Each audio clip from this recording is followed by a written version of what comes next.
అందరికీ నమస్కారం. నేను మీ అశ్విని. మీరు చూస్తున్నారు అశ్విని సుదర్శనం. మనం ఈరోజు చాలా సింపుల్‌గా చేసుకునే, అంతే రుచిగా ఉండే వేరుశనగ గింజల పొడి, ఇంకా తోటకూర ఫ్రైని నేర్చుకోబోతున్నాం. ఈ 2 కలిస్తే భోజనం ఇంకెంత రుచిగా ఉంటుందో చెప్పక్కర్లేదు. అయితే ఇక ఆలస్యం చేయకుండా మొదలుపెడదాం. ముందుగా వేరుశనగ గింజల పొడిని తయారు చేసుకుందాం. మొదటగా వేరుశెనగ గుళ్ళని తీసుకొని బాగా వేయించుకోవాలి. మంట మధ్యమంగా పెట్టుకొని వేయిస్తే బాగా కరకరలాడుతూ వేగుతాయి. సువాసన వచ్చే వరకు వేయించి పక్కన పెట్టుకోవాలి. ఆ తర్వాత తెల్లగడ్డలు, అదేనండి వెల్లుల్లి పొట్టు తీసి సుమారు 5 పాయలు పక్కన పెట్టుకోవాలి. ఆ తరువాత మీరు కారానికి తగ్గట్టుగా ఎండుమిర్చిని 3-4 వరకు తీసుకొని పక్కన పెట్టుకోవాలి. ఎండుమిర్చి కారాన్ని బట్టి తీసుకోవాలండి, గుర్తుంచుకోండి. వీటన్నింటికి తగినంత ఉప్పుని తీసుకొని పక్కన పెట్టుకోవాలి. ఇప్పుడు మిక్సీ జార్ తీసుకొని అందులో ఒక్కొక్కటిగా వేయించిన వేరుశెనగ గుళ్ళని, ఎండుమిరపకాయల్ని, వెల్లుల్లి రెబ్బల్ని వేసి చివరగా ఉప్పు కూడా వేసుకోవాలి. ఇప్పుడు మిక్సీని పల్స్ మోడ్‌లో తిప్పుకోవాలి. మరీ నున్నగా కాకుండా బరకగా గ్రైండ్ చేసుకోవాలి. అంతే. ఇలా చేసుకున్నప్పుడు రుచికరమైన వేరుశెనగ గింజల పొడి రెడీ అవుతుంది. దీన్ని పక్కన పెట్టేసుకుందాం.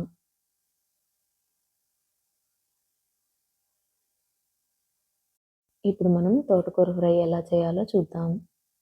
బాగా కడిగి కట్ చేసుకున్న తోటకూరలో కాస్తంత ఉప్పు చల్లి ఆవిరి మీద ఉడికించి పక్కనుంచుకోవాలి. ఇప్పుడు తాలింపు పెట్టుకోవడానికి కావలసిన పదార్థాలని చూద్దాం. ఉల్లిపాయ ముక్కలు, ఆవాలు, పచ్చిశనగపప్పు, కరివేపాకు, ఎండుమిర్చి 2 లేదా 3. ఇప్పుడు ఒక పాన్ తీసుకొని అందులో 2 స్పూన్స్ ఆయిల్ వేసుకొని పాన్ మొత్తం స్ప్రెడ్ చేసుకోవాలి. ఇలా పాన్‌ని కదుపుతూ స్ప్రెడ్ చేసుకుంటే పాన్ మొత్తం ఈజీగా స్ప్రెడ్ అవుతుంది. ఇలా స్ప్రెడ్ చేసుకోవడం వలన మనం వండుకునేటప్పుడు కూర పాన్‌కి అంటుకోకుండా ఉంటుంది. ఆయిల్ వేడెక్కాక ఆవాలు వేసుకోవాలి. ఆవాలు కాస్త చిటపటలాడాక పచ్చిశనగపప్పుని కూడా వేసుకోవాలి. ఇప్పుడు కట్ చేసుకున్న ఎండుమిర్చిని కూడా వేసి కాస్త వేయించుకోవాలి. ఆవాలు చిటపటలాడేటప్పుడు మీదకొస్తూ ఉంటాయి. సో, జాగ్రత్తగా వేయించుకోవాలి.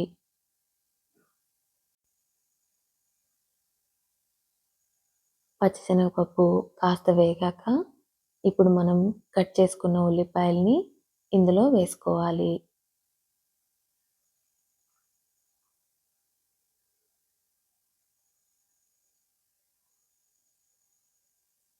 ఉల్లిపాయల్ని కూడా బాగా వేగేలాగా కదుపుతూ వేయించుకోవాలి.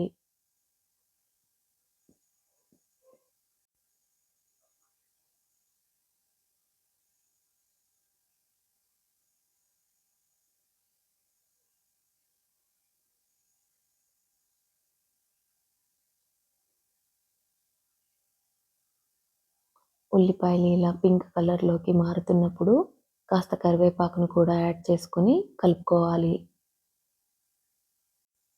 వంట చేసేటప్పుడు వంటకు కావాల్సిన పదార్థాలన్నింటినీ మనం ముందే సిద్ధం చేసుకొని పెట్టుకోవడం వలన వంట చేసుకోవడం చాలా సులభంగా మారుతుంది. అప్పటికప్పుడు అన్నింటిని వెతుక్కోవాల్సిన పని తప్పుతుంది.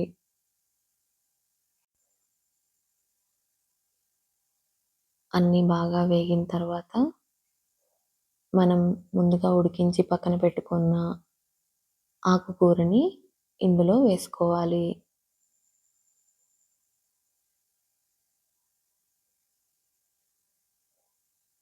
ఆకుకూరని వేసుకునేటప్పుడు ఉడికించుకున్న ఆకుకూర కాస్త ముద్దగా ఉంటుంది. మనం విడివిడిగా చేత్తో విడగొడుతూ వేసుకోవాలి. ఆకుకూర మొత్తాన్ని అలా స్ప్రెడ్ చేస్తూ వేసుకున్న తర్వాత ముద్దలా కాకుండా మెల్లగా కలుపుతూ వేయించుకోవాలి. ఆవిరి మీద ఉడకబెట్టుకోవడం వలన వాటి పోషకాలు మనం నష్టపోకుండా ఉంటాం. కొంతమంది నీళ్ళలో వేసి ఉడికించి దాన్ని పిండి ఆ తర్వాత ఇలా విడివిడిగా చేసి వేస్తుంటారు. అలా చేయడం వలన ఆకుకూరలోని పోషకాలన్నీ ఆ నీళ్ళలోనే పోతాయి. ఇలా ఆకుకూరని ఇలా స్ప్రెడ్ చేసినట్టుగా వేసుకోవడం వలన ఎక్కువగా ముద్దలు కట్టకుండా విడివిడిగా ఉంటుంది. మనం పొడి చల్లుకునేటప్పుడు ఆకు మొత్తానికి సరిగ్గా పడుతుంది.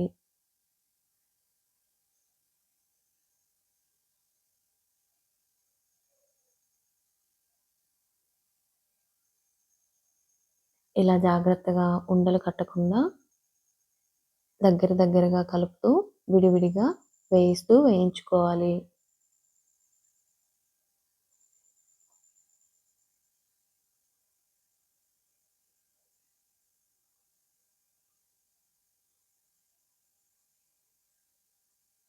ఈ ఆకుకూరని పోపు మొత్తంలో కలిసేలా ఇలా కలుపుకున్న తర్వాత మనం ముందుగా సిద్ధం చేసుకున్న వేరుశెనగ గింజల పొడిని తోటకూర ఫ్రైలో చేర్చుకోవాలి.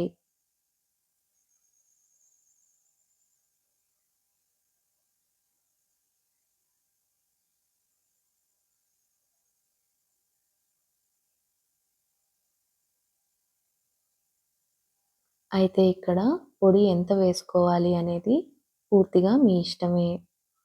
రుచికి తగ్గట్టుగా వేసుకోవాలి.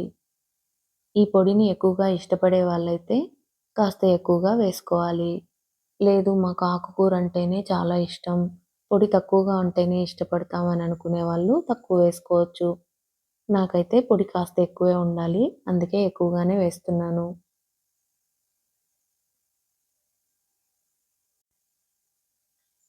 ఇలా పొడిని వేసుకున్న తర్వాత ఆకుకూర మొత్తానికి పట్టేలా బాగా కలుపుకోవాలి.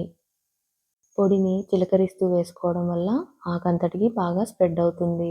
అంతే రెడీ అయింది.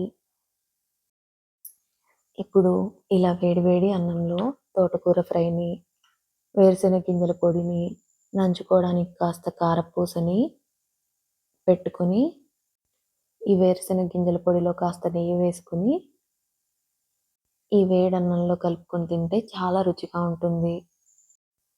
చివరగా పెరుగు లేకుండా భోజనం అసలు పూర్తే కాదు.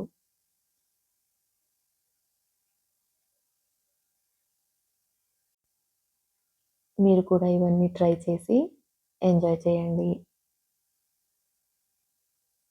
మరో మంచి వీడియోతో మళ్ళీ కలుద్దాం. అంతవరకు సెలవు. నమస్కారం.